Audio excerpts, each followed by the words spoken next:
Part 26. Come on, join us. Please like and subscribe, then relax and enjoy. When Bonnie got out of jail, Clyde swung right back along by to see if she'd give his gang another try. Omitted to tell Bonnie about his recent Hillsboro mess. Facing the chair, if caught, with suicide now his end game. Not realizing, Bonnie jumped in, thinking it was more of the same. She'd now tasted jail, proved herself, didn't snitch. She'd romped with the jailer's kids on the lawn, reminisced and wrote poetry all day. It was the Depression, few opportunities with little money around. This proposition to make some real money seemed sound. Bonnie reckoned she could continue spending her time, making little money at yet another plain job. All her life she'd been counting small change, and life seemed to be standing still. Why not do something risque and have a thrill? She'd seen Clyde's parents set up so good, suspected that a fair amount might be from clandestine loot. She felt she could help out her mama in this same way, sit out a spell in prison, consider it a holiday, and hope to be set for life when she got out some day. Thus Bonnie resolved to join up with Clyde believing enough in her to take her on as a partner. She saw it as a chance of a lifetime, too good to pass. Feeling as she'd already been shunted to life's other side, now she'd give it her best shot and have one hell of a ride.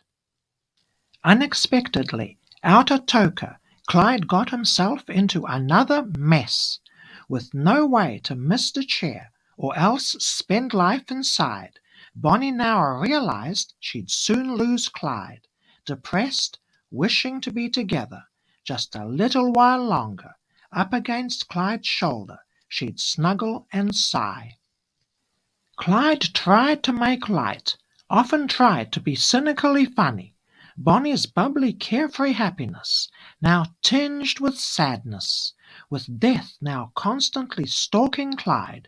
Nothing's very funny the way I'm feeling. Bonnie, her spirits low, would often mournfully reply.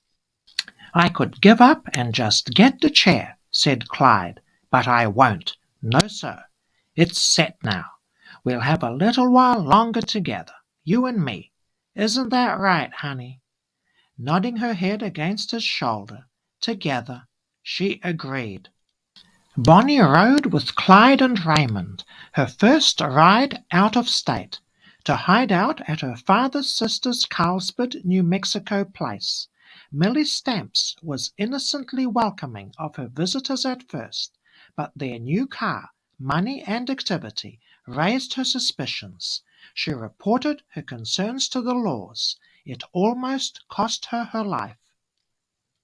Bonnie sweetly answered the officer's knock on the door, while Clyde and Raymond rounded from the back of the house, bundled the hostage officer into the car, and off they sped, the officer begging them not to return to kill Millie Stamp, Bonnie begging Clyde and Raymond not to take the officer's life.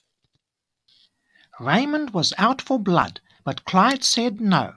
They finally let the officer out in San Antonio. 'Twas the first time Bonnie and Clyde a hostage did take.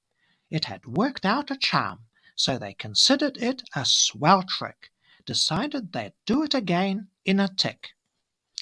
At this point, Bonnie should have taken her leave of Clyde, but Bonnie, emotionally invested, defiantly refused reality to face. Clyde had believed in her, so loyal to him, she'd his side grace. Clyde could have refused to let Bonnie with him further ride, but Clyde liked cute Bonnie riding by his side. Soon another family visit of several days was in store, this time to Clyde's mother, Kimmy's sister, and her husband, Jim McElroy, out Nacogdoches way. Kimi, Marie, and Elsie came along with Bonnie and Clyde. Bonnie loved the better reception than at Millie Stamp's place. Cleaning their guns, Bonnie shot herself in the foot. Rattled, the happy party promptly upped and back home went, with Mrs. McElroy's medicine bottle containing painkiller pills that would get the feds on their trail. Dropped off Kimi, Marie, and Elsie home at the filling station. Not stopping, Bonnie and Clyde rode right on. "Atta girl," Clyde said and patted Bonnie's arm. "A few years, maybe just a few months, then out like Lottie's eye.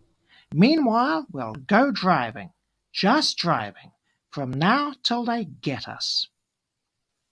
Just as Bonnie had been clingy for Clyde in the past, now Clyde was clingy for Bonnie, keen for her company to last.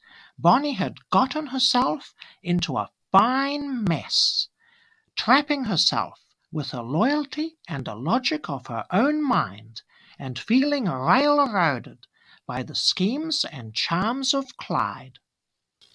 End of part 26. Come on, hit that like button and subscribe to this channel if you haven't already. The next part is coming soon.